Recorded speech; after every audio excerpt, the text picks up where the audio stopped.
landing our series on Holy Week entitled Biyaheng Semana Santa, and we're looking at the new hope that we have in Christ. And again, pagdating nga ng Holy Week, I don't know how you've spent your Holy Week, but one of the traditional beliefs of Filipinos during Holy Week is the thinking that God is dead. So Friday and Saturday, no, medyo dapat malungkot daw tayo. Because of this mindset, people have the wrong beliefs about some of the things. Okay, and some of you might grew up with this. Okay, common Pinoy beliefs is evil spirits are stronger this week. Kaya takot tayong masugatan, takot tayong magka-aksidente, di ba? And there are a lot of evil spirits daw lurking, okay, because Jesus is dead. And number 2, wounds heal longer when acquired during Holy Week. Kasi nga, Jesus the healer is actually dead. No? So, wag kayong masusugatan kasi nga wala si Lord. And when it rains on Easter Sunday, may healing powers daw yan. Yung iba sa inyo, tumalon pa kayo. Alright? Pagka Easter Sunday, para raw tumangkad. And there's so many things that we grew up with. And I know most of us here, maybe none of us here, are already practicing this. But this is ingrained in Filipino culture. No? Medyo superstitious tayo. Why? We believe in the supernatural. Right? And that's who we are as a nation and as a culture. But then, even though we're spiritual beings, marami tayong wrong, unbiblical mindsets when it comes to the spirit world. And it is shown through some of the beliefs that we have, not just during Holy Week, but every day of the week. Marami tayong mga superstitions na practice natin. No? And always, pagdating sa mga spirits, instead of positive, like Holy Week, it's actually one of the most positive celebration that a Christian should have. We should be happy with Holy Week. Yung mga hindi nagpo-pork, actually dapat nagpo-pork kayo during Holy Week. Alright? If you get what I mean. I'm not saying do eat pork. I respect your beliefs if you don't eat pork during Holy Week. But I'm saying it's the most exciting week for us. Why? Because it's a celebration. It's a reminder. Buhay si Lord. The God that we worship is actually alive. He died for us, resurrected, and is now alive. Hindi siya negative. Hindi siya, when it comes to the Holy Week, it's not a negative thing. It's something very, very positive for a Christian. There's a story about 5 friends who were part of a basketball team. They were best friends. They were obsessed with basketball. They were very good friends. And they promised that whoever died first among them and went to heaven would come back to earth and tell others if there was basketball in heaven. So one day, yung point guard nila, si Irvin, died. So the other 4 players waited for him to come back. Finally, the man returned and spoke to one of their friends. Pangalan niya si Bob, yung shooting forward.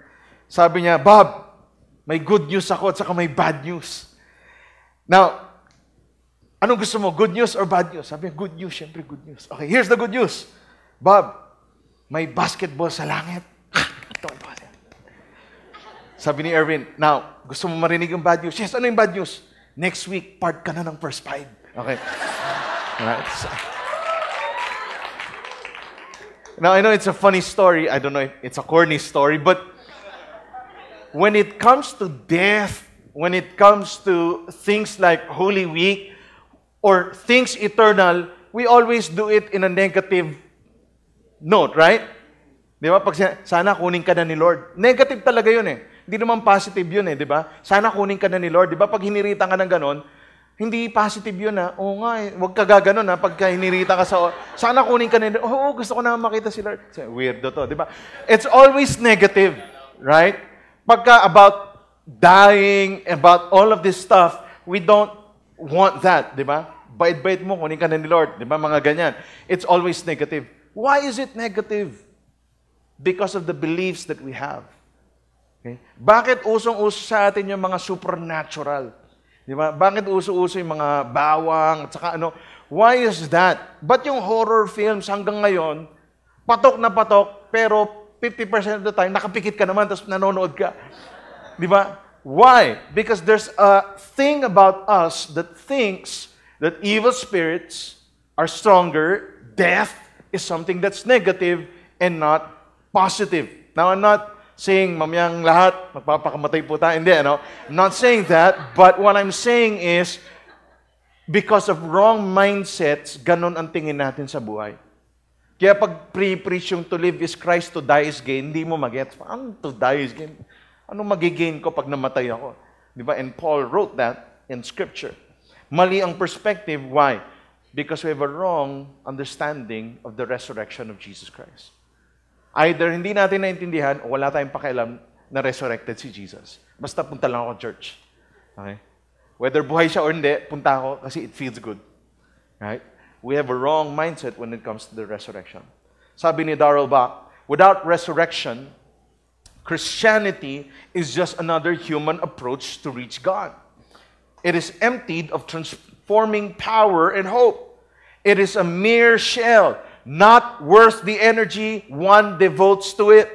To believe in Christ is to believe not merely in His example, but in the power of His resurrection to grant new life. And this is what differentiates Christianity from other people who thinks Jesus is just a great teacher. Maraming reliyon tuturo sa atin, si Jesus, great teacher yan. He's a great man who walked on the earth, but He's dead. No, He's not. And for Christianity, what we're saying is, if we say that Jesus is dead, everything I believe in is a joke. It's not even worth the time, the effort, and the devotion.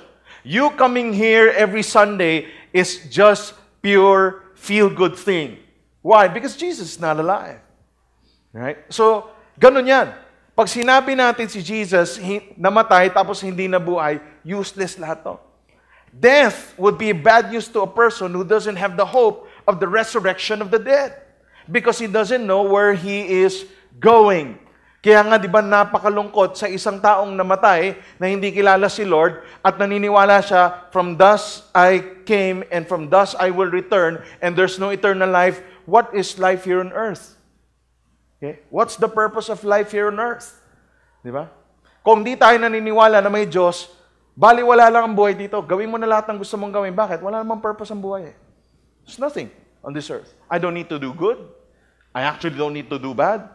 I actually don't need to do anything. Right. Why? Because there's no purpose. Wala naman eh.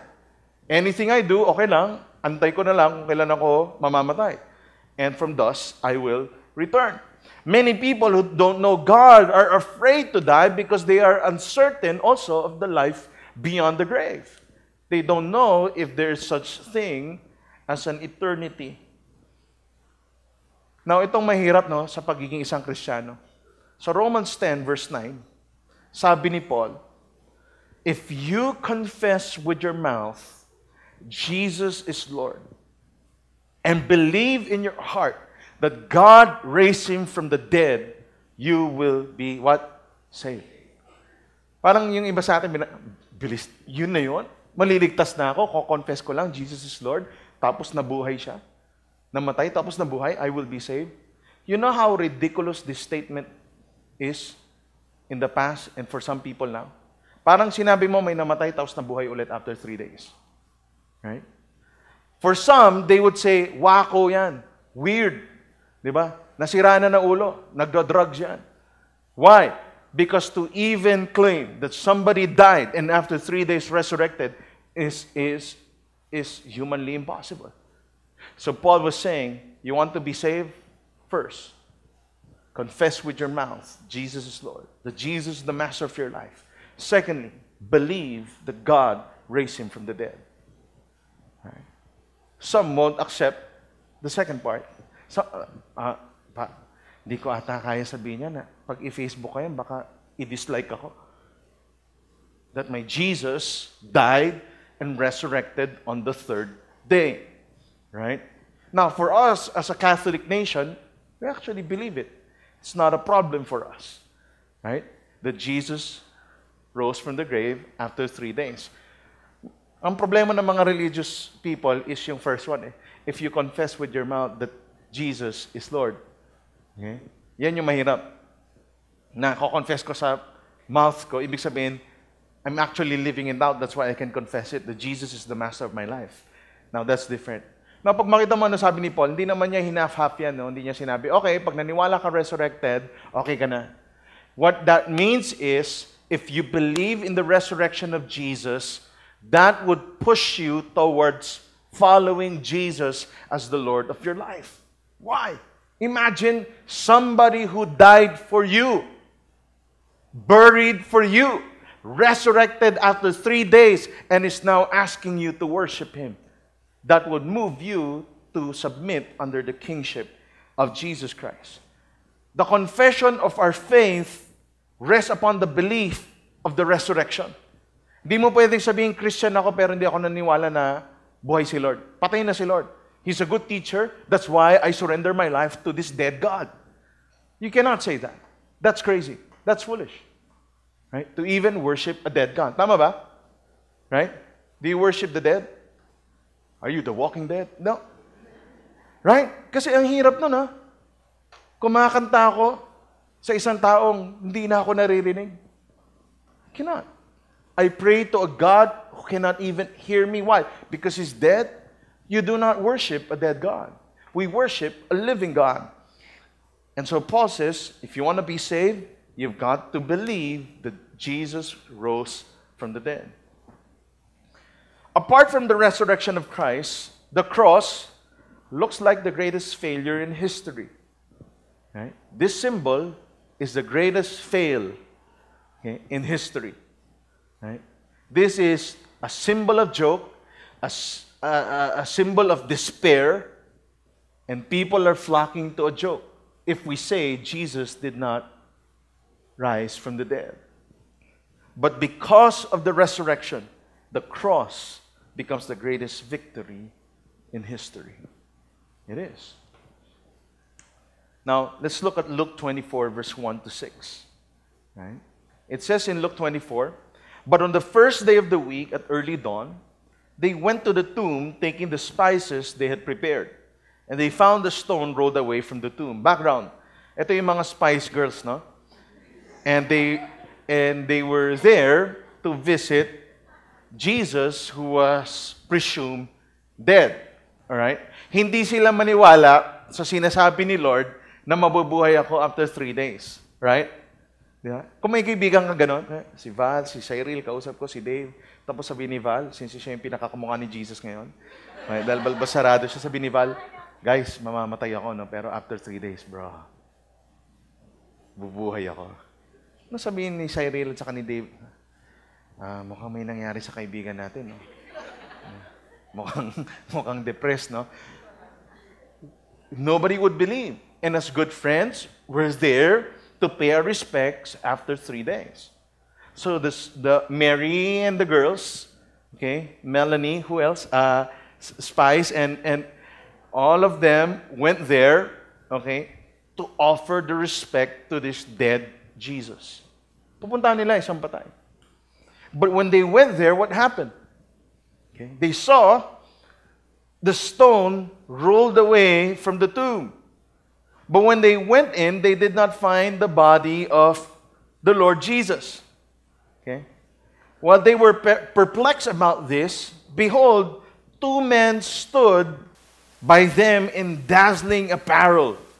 And as they were frightened and bowed their faces to the ground, the men said to them, okay, why do you look for the living among the dead?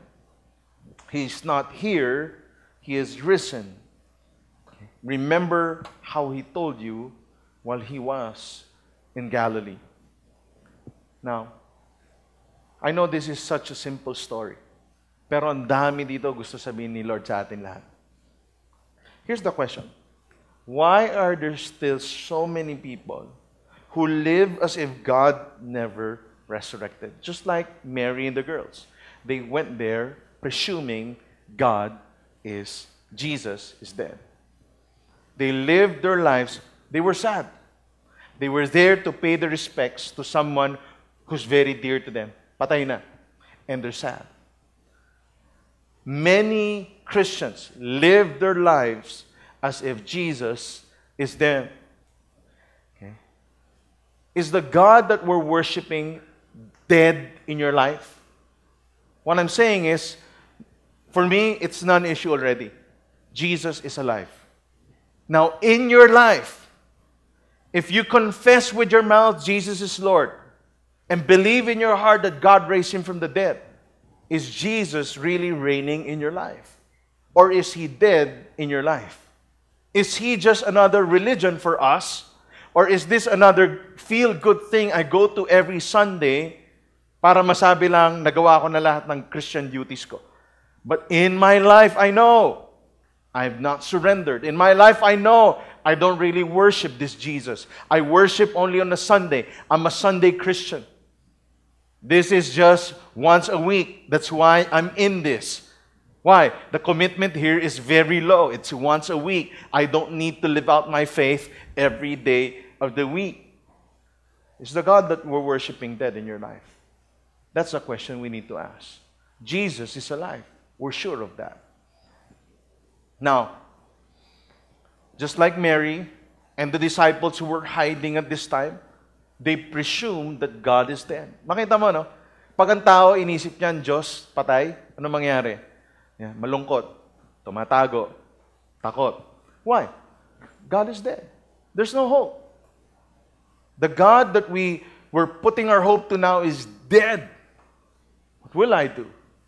The same way with people who continue to live in sin and hide in sin and shame, they feel like God cannot redeem them. There's no hope. So what do we need to do? Now let's look at the scripture and we'll see what happened. Okay? First thing we need to do is this. We have to remember God's promise. Remember God's promise. In verse 6, the angel said, He's not here, but has risen. Remember how He told you while He was still in Galilee that the Son of Man must be delivered into the hands of the sinful men and be crucified on the third day. Okay, rise, and they remembered His what? Words. Nakalimutan na nila. So sabi ng angel, naalala nyo ba? Biglang sila Mary, biglang, nag-flashback. Oo nga, no? Yun pala yun, ito na pala yun. When somebody was saying something, tas na-realize, ito pala yung sinasabi niya. Yung mamamatay siya, tas on the third day, yung temple masisira, on 3 days, aayusin niya. Ito na pala yun. And so the angel was saying, remember the promise of God. Remember what God says. And sometimes we live our life forgetting. Ang tao mabilis makalimot. Di ba? We forget things. Right? Kakasabi lang, nakalimutan mo na. Right? Kakaaral mo lang, exam lang eh. Exam. Kakaaral mo lang, nung may test paper na, blanco na. Di ba? That's why I always pray before exam, Lord, give me the mind of Christ. Lord, walang mental block, please, in the name of Jesus. Ganun ako mag-pray pag nag-exam. Lord, lahat ng inaral ko, which konti lang yon, Lord, sana mag-gets ko, Lord, kasi konti na lang yon, Lord. So, but remember the promise of Jesus. Jesus said, I'll die for you, but I'll rise again after 3 days. Remember the promise. Jesus would always talk about His death and His resurrection. Why? To bring hope. May friend ba kayo sobrang negative? Wala nang pinag-usapan kundi yung, alam mo, feeling ko mamamatay na ako. Yung may mga ganun mga friends, diba? Sobrang negative. Alam mo, feeling ko paglabas natin dito, diba? Tatamaan ako ng truck, ganyan. And it's very depressing, right? But Jesus, when He talks about His death, doesn't end with His death. He talks about the resurrection. He says, I'm dying, but I'm living again. He was bringing hope. In Psalms 119:49, remember your promise to me, it is my only hope. What David was saying was, Lord, when I remember your words, it brings me hope. If you're here today and you feel like you're in a hopeless situation, don't feel hopeless. Why? The God that you pray to is alive. Jesus is interceding for His people up until today. Somebody is praying on your behalf. You do not lose hope. Tim Keller said, if Jesus rose from the dead, then you have to accept all that He said. If He didn't rise from the dead, then why worry about any of what He said? The issue on which everything hangs is not whether or not you like His teaching, but whether or not He rose from the dead. Because to tell you honestly, some of the teachings of Jesus you don't like. Tama ba? Yung bang pag binabasa, sana hindi niya na lang sinabi to. Do not be yoked with an unbeliever. Ay, nako, ba't niya sinulat to? Punitin nga. Okay. Diba? Something, Lord, ba't mo sinabi yan? And what Scripture is telling us is that because He's alive, it's not whether you like His teaching or not. But because you believe He's alive, you have to accept all His teachings. And you cannot point, this one I like, this one I don't like. Kaya nagkaroon ng Thomas Jefferson Bible eh. Kasi si Thomas Jefferson, yung ayaw niya, tinanggal niya. Tapos gumawa siya ng sariling version, Jefferson's Bible. Right? Lahat ng mahirap tinanggal niya, lahat ng blessings iniwan niya. Right? Lahat ng commands tinanggal niya. And we cannot live that way. And that's what it means to say, if you believe in your heart that Jesus, if you confess with your mouth Jesus is Lord, and believe in your heart that God raised Him from the dead, you will be saved. Why? Once you start to believe the resurrection power of Jesus, it leads you to lordship. It leads you to come and say, Lord Jesus, you are an awesome God. You are risen. You are alive. Luke 24, verse 13 to 16. After that, hindi ko na sinulat yung verse. Pictures na lang. Okay. Naalala nyo yung naglalakad, may dalawang lalaki naglalakad, pinag-usapan nila yung namatay si Jesus in the road to Emmaus.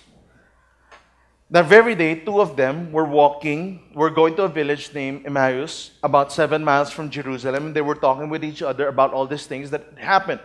While they were talking and discussing together, Jesus came, drew near, and went with them. So lumapit si Jesus sa kanila. But their eyes were kept from recognizing Him. Pinag-usapan nila si Jesus, grabe no, grabe yung crucifixion. Tindi, wala namang kasalanan. Biglang dumating si Lord. Anong pinag-usapan niyo?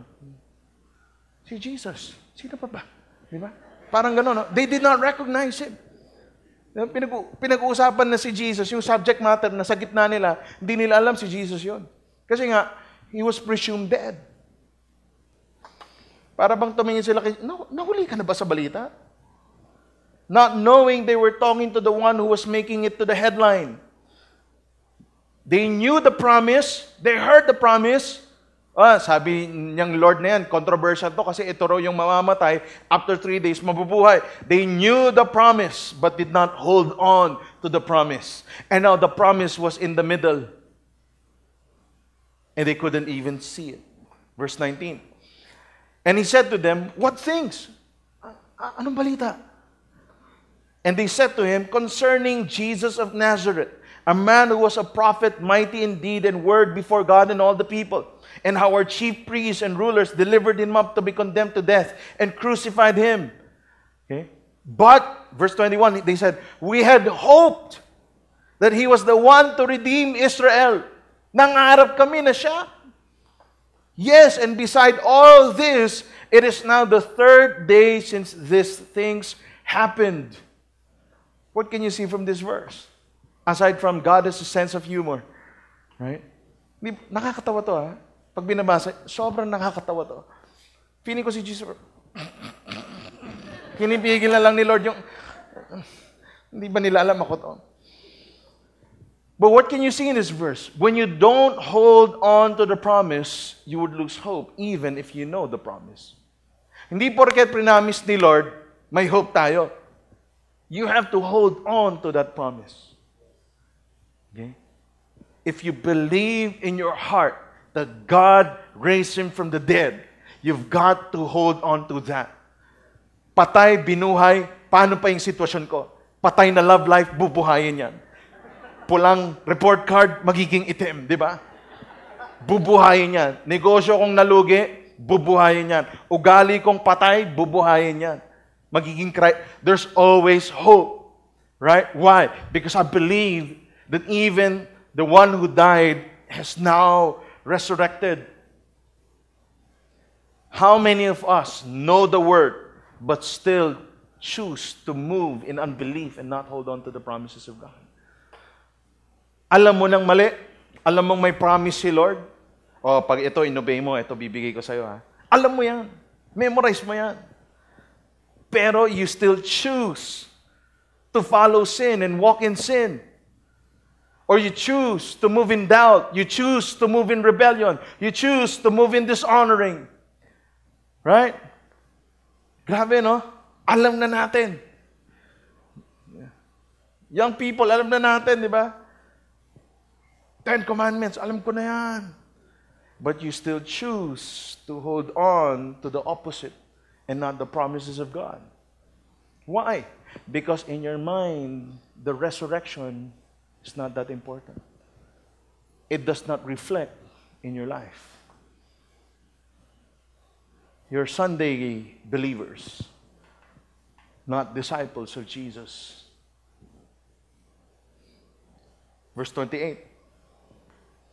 So they draw near to the village to which they were going. He acted as if he was going farther. May acting pa talaga si Lord, no? Oh, dito na tayo sa Forbes. Sa Dasma ako eh. Yeah. But they urge him strongly, saying, "Hey, dito ka na, stay with us. For this toward evening, and the day is now far spent." So he went in to stay with them. When he was at the table with them, he took the bread, blessed, and broke it, and gave it to them. Parang, sabi nung familiar, no? Parang may painting ako nito sa bahay, eh. And their eyes were opened, and they recognized him, and he vanished from their sight. What happened here? It is in the intimacy of fellowship that Jesus is recognized. It is when you sit down, spend time with Jesus, and not some small talk, where are you going? I'm going here. It's not that. It's not discussing the latest headlines. It is sitting down and saying, Jesus, I want to know you. Jesus, I want to have fellowship with you. That they recognize who Jesus was. As Jesus sits at the table, takes the bread, blesses it, breaks it, and gives it to them, their eyes were open. Their sadness removed. Why? They were sitting with Jesus and listening to Him. Tanong, kamusta kayo ni Lord? Black Saturday pa rin ba ang relationship mo kay Lord? Or Easter Sunday? Really? How are you with the Lord? Is this another religious thing that I need to go through? Or do you really have a relationship with Jesus? Are you still having fellowship with Him? You see, it takes time. It takes time. It takes time to sit down with Jesus, read the Word, to pray. It takes time to be discipled. It takes time to... Ganun naman ang relationship, di ba? Tama ba? Di ba? Pag may girlfriend, di ba? Yung mga naliligaw, it takes time. And money. More than 10% that the Lord requires. It takes more. Right? Even with your wife. You want to have a good marriage? It takes time. You talk. You listen. In the same way with the relationship with Jesus. It would take fellowship. It is a lifestyle. It happens regularly that we get to know Jesus more and more.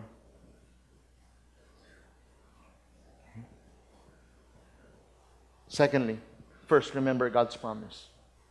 Pag sinabi niyang mabubuhay ako, mabubuhay ako. Pag sinabi niyang may pag-asa ka, may pag-asa. Remember God's promise and hold on to the promise. Number 2, you have to recognize God's lordship. Verse 3. And they found the stone rolled away from the tomb. Okay, diyan nakuha yung Rolling Stones. Okay? Spice Girls, Rolling Stones.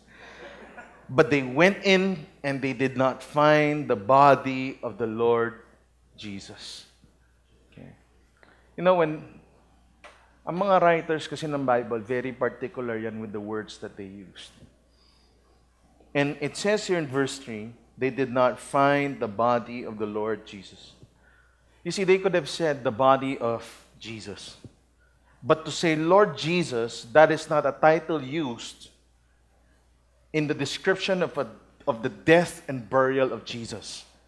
It's a title by His way of resurrection. Kasi kung patay na, ba't mo pa sabing Lord Jesus? Ibig sabihin nga, joke na yan. Patay eh. Andyan pa rin, patay. Hindi mo na Lord yan. Na-scandal tayo. Okay? Naloko tayo. Right? That's why you don't address Him as Lord Jesus. But when they saw His body was resurrected, they said they did not find the body of the Lord Jesus. Parang ganito lang yan, no? On May 3, when Mayweather loses, okay? Sabihin nating matalo si Mayweather. Okay? Wala pa eh, no? Alam niyo paano, sabihin ko sa inyo yung secret, paano mananalo si Manny Pacquiao? Gusto niyo malaman? Pag lahat ng Christians umattend pa rin ng morning service. Naku, patay tayo niyan, di ba? Sabi ko, Pastor Lee, basta ikaw sa morning, sure ako niyan, sa morning ka. Mag-intercede ako. When Mayweather loses, the headlines couldn't be the greatest pound-for-pound fighter in the world, Mayweather. You don't address Mayweather as the best pound-for-pound fighter. He just lost. Okay? Tama ba? Even if Pacquiao, again, no, if Pacquiao wins, hindi ko masabi, no? The Spirit is stopping me. I feel a prophetic... okay. Hindi ba? Hindi, wag mong pupurihin yung kakatalo lang. Hindi mo sasabihin, the greatest fighter. Di ba? Hindi yan pag na-knockdown na si Mayweather. The greatest fighter is knocked down. No, he's not the greatest fighter. Hulk Hogan is. Okay? He's not. Okay? Why? Natalo eh. So you don't address someone who's still dead as Lord. You address Him just by His name. But the writer said, no, He's resurrected. He is Lord Jesus. You've got to recognize the power of the resurrection. When Jesus resurrected, it was a game changer. Alam niyo nung nangyari sa Friday and Saturday, no, nung namatay si Jesus. Nung namatay si Jesus, sobrang saya ng demonyo. As in, namatay na rin. Yeah. Lahat ng mga minions ng mga demonyo, nagkakatuwaan yan. Hindi nila alam mabubuhay si Lord. Bakit? Hindi pa nasulat eh. Di ba? Tapos kasi yung sinabi ni Jesus sa mga disciples, sabi niya, secret lang. Hindi nila marinig. Okay? But they were rejoicing.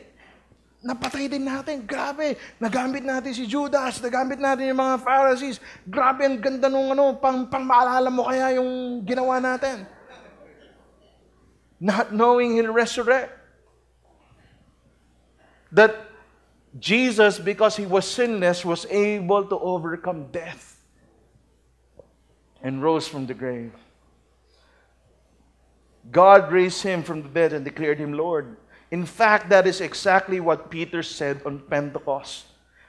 Therefore, let all the house of Israel know for certain that God has made Him both Lord and Christ. Jesus is both Lord and Christ. You cannot say Jesus is just the Christ, the Messiah who will save. Because when He resurrected, it just made for certain that Jesus is Lord, Master, King, and Messiah. So in our walk with God, in your faith with Jesus, you can't say, Jesus, save me, but I won't surrender my life to you. You're not my king. You cannot say that. We cannot say that. And that's why that is our confession of faith. If you believe in your heart, God raised Him from the dead. If you confess with your mouth, Jesus is Lord, you will be saved. 1 Peter 1:3. In His great mercy, He has given us new birth into a living hope through the resurrection of Jesus Christ from the dead. Dahil daw nag-resurrect si Lord, meron tayong new hope. May bagong pag-asa. Now, here's a story as told by our missionary in Bangladesh. We have a disciple. His name is, and I'll hide him in the name Mr. Z. Okay? Mr. Z was one of the toughest men that our missionary have yet reached out to. He was a veteran of the Afghan war. And Mr. Z, who was injured during the war, was known to have a violent temper. Now, one of our church leaders in Bangladesh asked if our pastor could meet with Mr. Z. So it was 6 o'clock in the morning, a fasting day of Ramadan, when he received a phone call from our church leader asking to meet by the beach. So our missionary in Bangladesh wrote a small note to his wife saying, "Please pray for me till I come back," because he doesn't know if he'll die. At the beach, under the shade of the trees, he sat down with Mr. Z. He was a tall, tough-looking guy with a long beard, long white robe, a cap on his head, and sharp eyes. Our church leader introduced me to him saying, "This is my teacher." So we shook hands and engaged in discussion. I asked him what surah, words from the Quran, he used when praying that morning. As he replied, I said, "Your prayer," sabi ng missionary natin, dito sa Afghan guy, "your prayer will never be answered." He was startled by what I said, and I continued. Sindakan lang kasi. Because it's not the words of prayer, it is the words for cursing people. Grabe. May suicide, tendency, yung missionary natin. And you don't need to ask Allah to curse people for you. I knew we got Mr. Z's attention right there. He asked several questions, and I realized that he knew his Quran and his religion very well, but did not know that there is no life in it. It was an open door for us to share the gospel to him. We told him how Isa al-Masih, Jesus, was sent from heaven to this earth to pay our debt for sin and to redeem us. To our great surprise, he repented and gave his life to the King of Kings. As we opened our eyes after the prayer, we saw my wife, children, the whole team, sitting under the trees in the distance, praying and interceding. Mr. Z never turned his back from the faith from the point on, and even left his job as the main imam in his district, saying, "I can't follow the wrong path." Today, he's working in our leadership team and reaching out to lost people of his kind. Now, one evening, as Mr. Z was standing at the bus station to catch a bus, a group of men approached him and asked him to follow them. The bandits abducted him for 36 hours, wherein he was cursed as an infidel and beaten up with iron sticks. They demanded that he renounce his faith and be reborn into the religion or face the consequence. Mr. Z did not renounce his faith even to the point of death. They freed him upon receiving the ransom money. Mr. Z walked straight to the hospital for treatment. He told the doctor what happened to him. The doctor who treated him took photos of the torture and sent it to his brother, who had a higher position in the police department. Eventually, the culprits were caught because of his favor with the doctor. The next morning, a man came to visit Mr. Z and started begging for prayer. He was one of the bandits from the group of men who abducted and beat Mr. Z. He fell to his feet and cried for forgiveness. He said his hand had become numb and paralyzed since he hit Mr. Z that night. When Mr. Z touched the man's paralyzed hand and prayed, the power of God's healing quickly restored the man's hand, and finally the man departed crying and cursing himself for his actions. What can we see here? A man who knew that this would be suicide was willing to give up everything. Why? Because his God is dead? No. Because he knew that the God that he worshiped is alive. You can't stop a man who considers himself dead to sin and made alive in God. Hindi mo mahinto yan. Pag hininto mo, lalong lalaban yan. Why? He sold out in his faith in Jesus. And lastly, is to receive abundant life in Christ. Luke 24, 5-6. Look at this. And as they were frightened and bowed their faces to the ground, the men said to them, the angels, "Why do you seek the living among the dead? He is not here, but He has risen. Remember how He told you while He was still in Galilee? Pagpunta nila kay Jesus, sad sila eh. Depressed sila. They were paying respects to the man that they love. But look what happened. When the angel said, why do you look for the living among the dead? Why are you finding life here among the dead? He's risen. He's not here in the tomb. In Matthew 28:8, here's what happened. So they departed quickly from the tomb with fear and what? Great joy. Nakakatakot naman talaga yun, di ba? Yung friend kong patay, buhay. But there was also such great joy because now, nga no, sinabi niya yon. Pero parang, freaky, pero, it's like, di ba? Totoo to. And they ran to the disciples to tell the disciples.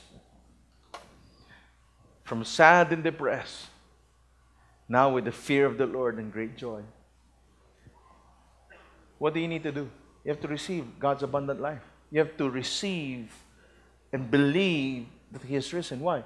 He's the only one who can give us life. Okay? Let me be frank. Yung mga maraming pera dito, would that give you life? Oh, it won't give you life. Give you a little enjoyment. Never give you life. Mas madami pang away. Dami mong pera. Dami mong peking kaibigan. Right? Dahil dami mong pera. Okay.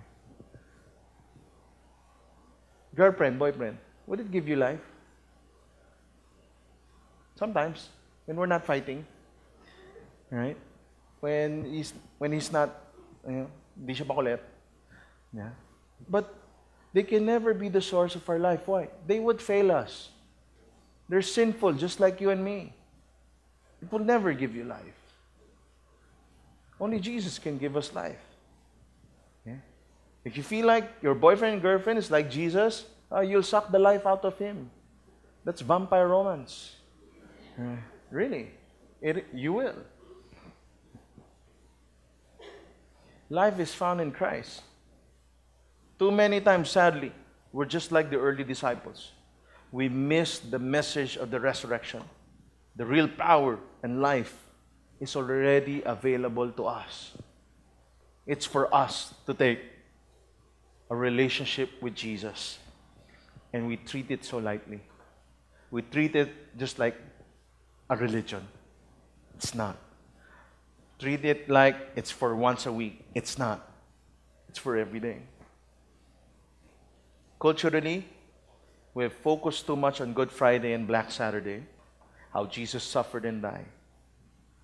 Right? Kaya makita mo cross natin, wala nang tao dyan. Bakit? Wala na siya dyan eh. It's not there. He's resurrected. But we love focusing on that. We focus on the negative aspects.